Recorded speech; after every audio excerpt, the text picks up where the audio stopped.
Hi! ഇന്ന് നമുക്കൊരു പാലക്കാടുകാരുടെ special കറി ഉണ്ടാക്കിയാലോ? പാലക്കാടൻ കറിയാണിത്. ഇതിൻ്റെ പേര് മാങ്ങാപ്പുളി എന്നാണ്.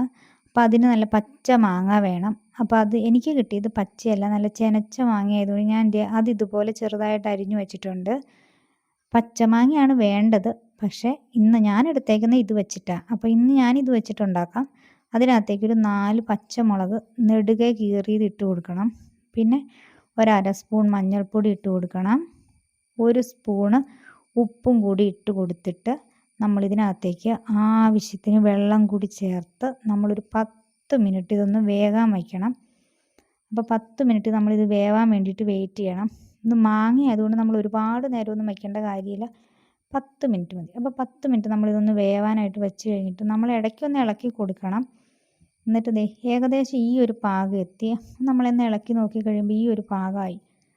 ഇനി നമ്മളിതൊന്ന് പയ്യെ ഇളക്കി ഉടച്ചു കൊടുക്കണം. കാരണം മാങ്ങ പയ്യെ ഒന്ന് ഉടഞ്ഞു വരണം. നമ്മൾ അതുവരെ ഒന്ന് ഇളക്കി ഉടച്ചു കൊടുക്കണം.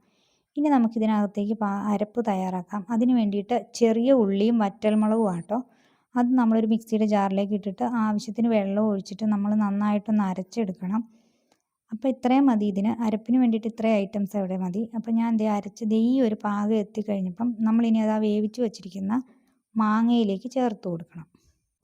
നമ്മളിങ്ങനെ ചേർത്ത് കൊടുക്കുമ്പോൾ അതിന് വെള്ളം പാകത്തിനാണെന്ന് പ്രത്യേകം ശ്രദ്ധിക്കണം.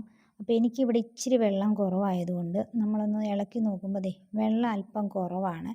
അപ്പോൾ ഒരു ഇച്ചിരി വെള്ളം കൂടി ചേർക്കാനുണ്ട്. അപ്പോൾ ഞാൻ ആ അരച്ച ഇതിൽ തന്നെ ഇച്ചിരി വെള്ളം എടുത്തിട്ട് ഇതിനകത്തേക്ക് ചേർത്ത് കൊടുത്ത് ഒന്ന് ഇളക്കുവാണ്. എന്നിട്ട് നമ്മൾ സ്റ്റൗ ഒന്ന് ഓൺ ചെയ്യണം. കാരണം അതൊന്ന് തിളയ്ക്കണം. നമ്മൾ വെള്ളം ഒഴിച്ചു കൊടുത്തതല്ലേ. അപ്പോൾ അതൊന്ന് തിളയ്ക്കുന്ന വരെ നമ്മളൊന്ന് ഇളക്കി കൊടുക്കണം. അപ്പോൾ ഇളക്കുന്നതിൻ്റെ ഇടയ്ക്ക് നമ്മളൊന്ന് ഉപ്പ് നമ്മൾ ആദ്യം കുറച്ചല്ലേ ചേർത്തുണ്ടായിരുന്നുള്ളൂ. അപ്പോൾ ഇനിയിപ്പോൾ ഉപ്പ് പാകത്തിനാണോ എന്ന് നോക്കണം. അപ്പോൾ എനിക്കിവിടെ ഇച്ചിരി ഉപ്പ് കുറവായതുകൊണ്ട് ഞാൻ ഇച്ചിരി ഉപ്പ് കൂടി ചേർത്ത് കൊടുത്തു. എന്നിട്ട് നമ്മൾ വീണ്ടും ഒന്ന് ഇളക്കി കൊടുക്കുക കേട്ടോ. അപ്പോൾ ഇനിയിപ്പോൾ നമുക്കിതിനകത്തേക്ക് ചേർക്കേണ്ടത് കറിവേപ്പിലയാണ്. അപ്പം ഞാൻ ഒരു തണ്ട് കറിവേപ്പില ഇതിനകത്തേക്ക് നേരിട്ട് ചേർക്കുക. അപ്പം ഞാൻ കടുക് താളിക്കുമ്പോൾ അതിനകത്തേക്ക് കറിവേപ്പില ഇടണില്ല. അപ്പം ഞാൻ നേരിട്ട് കറിയിലേക്ക് ഇട്ട് കൊടുക്കുക. അപ്പോൾ കറിവേപ്പില കൂടി ഇട്ട് കൊടുത്തിട്ട് നന്നായിട്ടൊന്ന് ഇളക്കി കൊടുത്തു. ഇനിയിപ്പം നമുക്ക് കടുക് താളിക്കാനുള്ള കാര്യങ്ങൾ നോക്കാം. പക്ഷേ അതിന് വേണ്ടിയിട്ട് ഞാൻ കടുക് താളിക്കുമ്പോൾ കടുകും ഉലുവയും വറ്റൽമുളകും മാത്രമേ താളിക്കുന്നുള്ളൂ. കറിവേപ്പില നമ്മൾ ഇട്ട് കൊടുത്തതായതുകൊണ്ട് അപ്പോൾ ഞാൻ കടുകും ഉലുവയും വറ്റൽമുളകും താളിച്ചിട്ട് ഈ കറിയിലേക്ക് ചേർത്ത് കൊടുക്കണം. അപ്പോൾ കറിയിലേക്ക് ചേർത്ത് കൊടുത്തു കഴിയുമ്പോൾ എന്നിട്ട് നമ്മുടെ കറി ഇവിടെ റെഡിയായി കഴിഞ്ഞു. ഇതാട്ടോ പാലക്കാടുകാരുടെ സ്വന്തം മാങ്ങാപ്പുളി.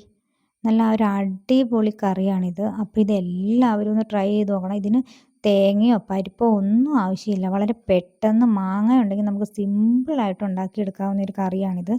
അപ്പോൾ എല്ലാവരും ഒന്ന് ട്രൈ ചെയ്ത് നോക്കിയിട്ട് അഭിപ്രായം പറയണം. നമ്മുടെ കറി ഇവിടെ ഇതാട്ടോ. അപ്പം എല്ലാവരും വീഡിയോ ഇഷ്ടപ്പെട്ടെങ്കിൽ ലൈക്കും കമൻറ്റും കൊടുക്കണേ.